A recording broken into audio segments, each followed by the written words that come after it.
Good morning बच्चों। आज हम कक्षा 1 विषय हिंदी फर्स्ट का पाठ 12 कहानी पठन के अंतर्गत हम कहानी का अध्ययन करेंगे। अब सबसे पहले देखो ये चित्र कौन कौन से बने हुए हैं। ये चित्र किसके बने हुए हैं? बैल। कौन से चित्र हैं?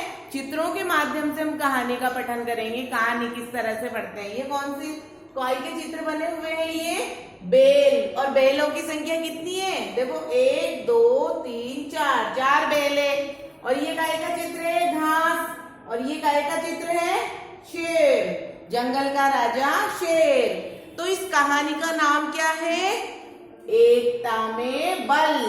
एकता में बल होता है, शक्ति होती है। ये कहानी का अध्ययन हम करेंगे।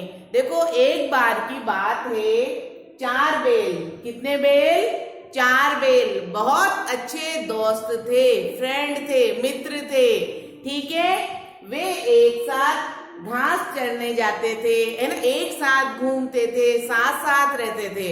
उन चारों में बहुत एकता थी, है ना, और आपस में हर चीज को बांटकर खाते थे, मिल बांटकर आपस में हर चीज को खाते थे, है ना। घास चरने जाते थे तो भी एक साथ ही जाते थे। ठीक है, उनमें एकता थी, संगठन था। संगठन में शक्ति होती है, एकता में शक्ति होती है।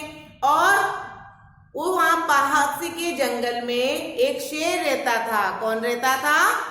शेर रहता था। और वो शेर उन चारों को रोजाना एक साथ घास चरते हुए देखता था। शेर क्या करता है?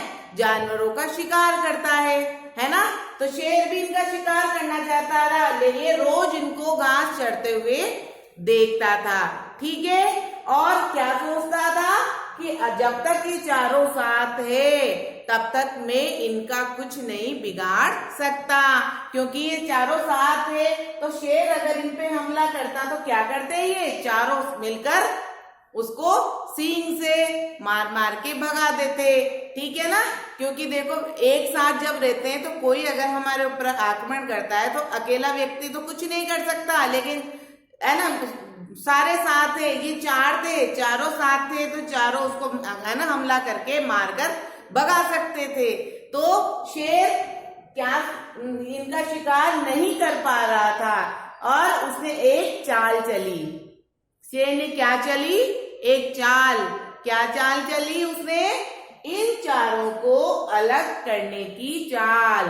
ठीक है, क्योंकि ये चारों साथ थे तो वो इनका शिकार नहीं कर पा रहा था, इसीलिए उसने इन चारों दोस्तों को, चारों फ्रेंड्स को अलग करने की चाल चली। उसने क्या किया?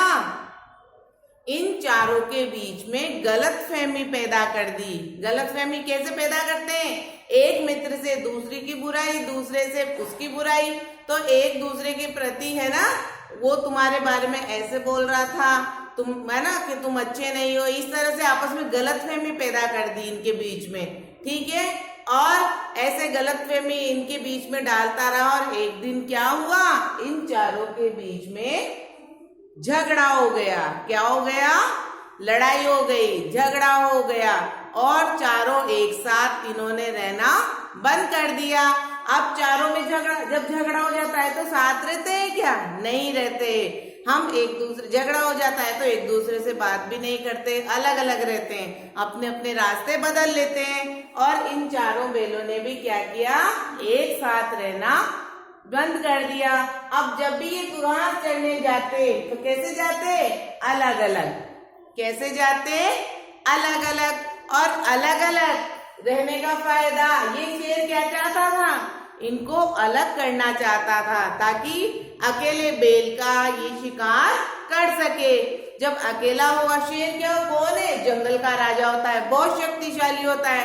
दूसरे जो जंगली जानवर है वो उसके आगे उसका मतलब मुकाबला नहीं कर सकते। उसके दांत और नाखून भी बहुत तीखे होते हैं। अगर वो किसी पर हमला बोल देता है तो उसको चीर के फाड़ के खा जाता है।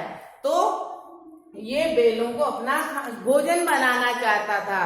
जब ये बैल अलग अलग घास चरने लग गए तो इसने क्या किया? एक एक करके सबका ऊपर हमला कर दिया। एक दिन एक बेल पर हमला करके उसको मारकर खा गया, दूसरे दिन दूसरे बेल पर हमला करके उसको मारकर खा गया। इस तरह से इसने क्या किया, चारों बेलों को अपना भोजन, अपना शिकार बना लिया। चालाक शेर ने क्या किया, उसके पास ये अच्छा अवसर था, जब आपस में दोस्तों के बीच लड़ाई हो जाती है तो इसका फायदा कौन उठाता है, तीसरा उठाता है। और ये शेर भी तीसरा था जो इन चारों के बीच में गलतफहमी पैदा करके फायदा उठाना चाहता था। अब इसको अच्छा अवसर मिल गया, इसने एक एक करके चारों को मार दिया और उनको अपना शिकार बना लिया। ठीक है, तो इन्होंने इनको अपनी गलती पर की सजा क्या भुगतनी पड़ी, इनको अपनी जान गंवानी पड़ी। ठीक है बच्चों, तो ये कहानी हमें क्या सीख देती है, एकता में बल होता है, एकता में शक्ति होती है। अगर देखो एक लकड़ी देखो, एक डंडा ले लो, है ना, लकड़ी का टुकड़ा, अगर वो अकेली लकड़ी का टुकड़ा उसको झट से हम तोड़ देंगे, लेकिन अगर उसी के साथ हम 8-10 लकड़ी का एक बंडल बना लेंगे और उसको तोड़ने की कोशिश करेंगे तो वो नहीं टूटेगा, क्योंकि एकता में बल होती है। अकेला इंसान, अकेला व्यक्ति, अकेला जानवर कैसा होता है, कमजोर होता है। तभी तो कहते हैं ना, मिलजुल कर साथ रहो ताकि हर मुसीबत का मुकाबला मिलजुल कर सके। ठीक है बच्चों, तो ये कहानी समझ में आई, आपको भी ये कहानी याद करनी है और जीवन में ये ध्यान रखना है कि सबसे मिलकर चलो। कहानी भी हमें शिक्षा देती है, ये हमारी जो किताबें होती है, पुस्तकें होती है, इनमें ज्ञान की बातें होती है, इनमें जो कहानियां होती है ना, इनके जो पाठ होते हैं वो हमें क्या देते हैं, शिक्षा देते हैं, सीख देते हैं। तो ये कहानी हमें क्या सीख देती है, एक रहो, मिलकर रहो। ठीक है, प्रेम से। अगर हम आपस में लड़ेंगे तो दूसरा इसका फायदा उठाता है और आपस की लड़ाई में हम खुद का ही नुकसान करते हैं। ठीक है बच्चों, तो आप भी ये सबक याद रखना। अब नेक्स्ट वीडियो में अगला टॉपिक पढ़ेंगे। Thank you.